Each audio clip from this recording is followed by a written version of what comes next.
¿Qué mucho se habló esta semana del tema del déficit fiscal? Déficit fiscal, déficit fiscal, tope, tope.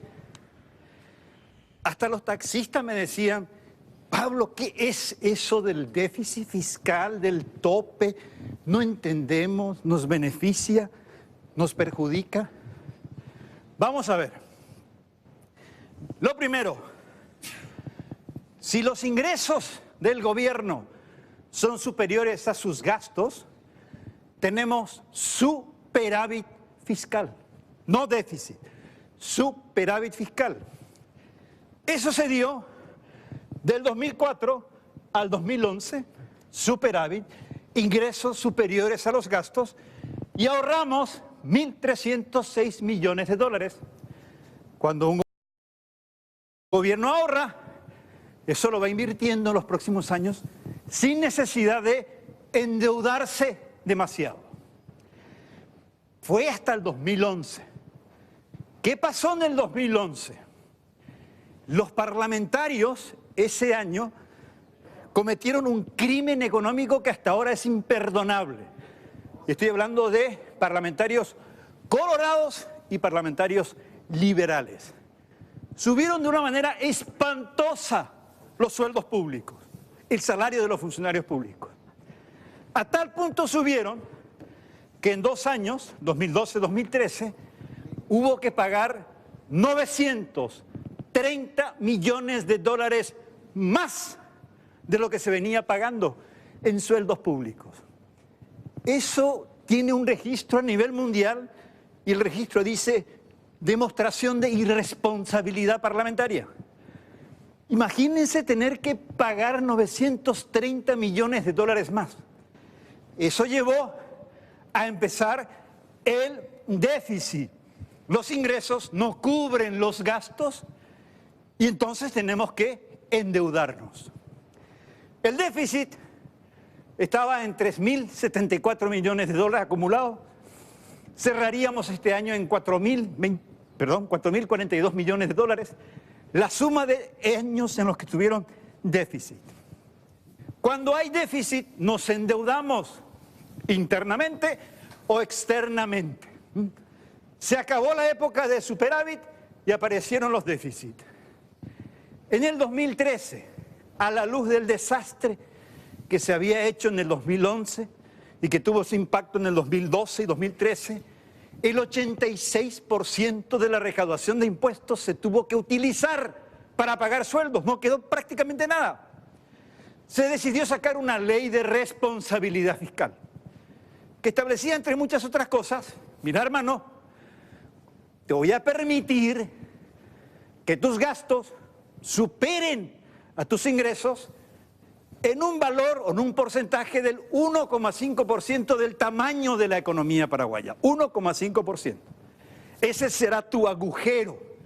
Hasta ahí te podés endeudar, porque si tenés agujero necesitas endeudarte. Ok, todos los años han sido negativos, pero dentro del respeto a la ley de responsabilidad fiscal. ¿Ok? El año pasado 1,3%, por debajo del 1,5%. ¿Qué pasa este año? El gobierno dijo, voy a ir a 1,5%, que sería un agujero de 581 millones de dólares. ¿Pero qué planteó el gobierno? Quiero hacer más obras públicas y necesito que me permitan endeudarme más. Porque mis ingresos, los impuestos, voy a recaudar 300 millones de dólares menos de lo que esperaba. Y quiero suplir eso con endeudamiento y con un déficit fiscal mayor. ¿Y qué hizo el gobierno? Dijo, ¿por qué no me permiten llegar hasta el 3%? Subir el tope dentro de la ley de responsabilidad fiscal. Y el gobierno aclaró, no voy a llegar al 3%, creo que voy a llegar al 2,5%. Pero pasar del 1,5 al 2,5% ya es un salto fuerte. Con esto, ¿qué está diciendo el gobierno? Quiero un agujero de 968 millones de dólares, no de 581 millones de dólares. Quiero 443 millones de dólares más de agujero y de endeudamiento. para obras públicas. Uno dice, ¿está bien o está mal? El Parlamento ya lo aprobó, pueden ir hasta el 3, no hay problema. ¿Está mal o está bien? Desde el corto punto de vista, o el punto de vista de corto plazo, uno podría decir, ok, es para inversiones, hay que acelerar la salida de esta crisis, te permito. Es la misma opinión del Fondo Monetario Internacional, ok, te permito. Pero, y ahí viene, pero, cuidado, que es una señal de que te estás irresponsabilizando en el manejo de las finanzas. Y a nivel internacional se puede considerar esto como negativo. Es cierto, vas a explicar que es para más inversión pública, que va a mover la economía y finalmente te vas a recuperar. Pero ¿y si no te recuperas? ¿Qué compromiso tengo yo, o tenés vos en caso del gobierno, de que en el 2020 vamos a volver al 1,5%? No hay ningún compromiso. Y algunas consultoras internacionales dicen, bueno, acá va a llegar al 2,5%, probablemente en el 2020 va a llegar al 2%. Es decir, vamos a estar siempre por arriba del tope del principio de la ley de responsabilidad fiscal. Ese es un punto. Si yo fuese gobierno, quizás pediría lo mismo. Pero ahí tengo mis reservas, en el sentido, está bien. Pero quiero tu compromiso de que el próximo año vuelvas al 1,5%. Aunque eso significa desacelerar ciertas inversiones públicas. O en todo caso, asegúrame que vas a tener 300 millones de dólares más en recaudación de impuestos y que casi todo eso va a ir a inversión, no aumento de salario. Ese es el otro punto. Básicamente lo que se quiere señalar aquí es que el gobierno está tan desesperado, urgido por obras públicas, no tiene ingresos suficientes en términos de impuestos, quiere endeudarse y uno dice, ok, te doy la mano, pero quiero que después hagas un ajuste. O suba la recaudación de impuestos o baje el porcentaje de impuestos que va a salarios y te permita más inversión pública. Pero también yo quiero mayor participación privada en las inversiones públicas, que es el otro tema que se está tocando. No quiero que te endeudes o nos endeudes de alguna manera simplemente porque no le das participación privada a las inversiones públicas. Y el caso, vuelvo a reiterar, que es un ícono para mí, este maldito puente Chacoí-Asunción, que lo pueden hacer perfectamente los empresarios del sector privado y no endeudarnos nosotros. Hasta este momento tenemos una deuda del Estado de 8.550 millones de dólares. Eso es más o menos el 22% del tamaño de la torta. Si uno mira América Latina y el Caribe, es el porcentaje más bajo de endeudamiento. El más bajo, indiscutible. Pero va aumentando y aumenta de una manera que podría arrojar momentos difíciles o complicados. Les aseguro que este va a ser el gobierno que más se va a endeudar.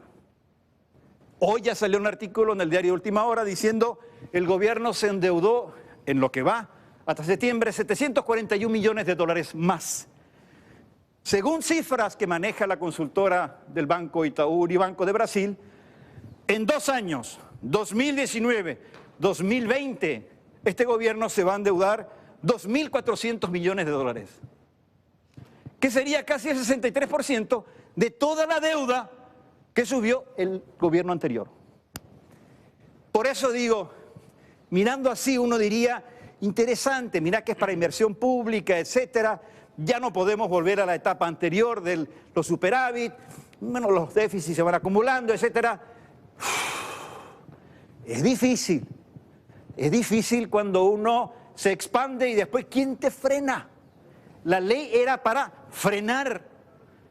Así que yo deseo que este gobierno emita una señal en el sentido de este año me hago un poco irresponsable, pero el próximo año vuelvo a la normalidad. Y no voy a tratar de caer en el pecado de todo por endeudamiento externo en términos de obras públicas, sino con participación privada. Vamos a tener que esperar a ver cómo reacciona el mercado internacional con esta nueva alteración, este nuevo cambio. Cómo realmente nos ven. Y nos van a ver bien si la economía se recupera rápidamente. Nos van a ver bien si hay más inversión pública. Y eso significa mayor dinamismo económico, empleo, etc. Nos van a ver bien si suben las recaudaciones de impuestos el próximo año. Y nos van a ver bien si después del 2,5% de este año volvemos a un agujero fiscal de solamente el 1,5%. Pero si empezamos a subir y quedarnos por arriba, señores, van a decir, cuidado, están muy cerca de Argentina, y estar cerca de Argentina no es recomendable para nadie, ni siquiera para nosotros. Duele decirlo, pero hay que decirlo. ¡Eso!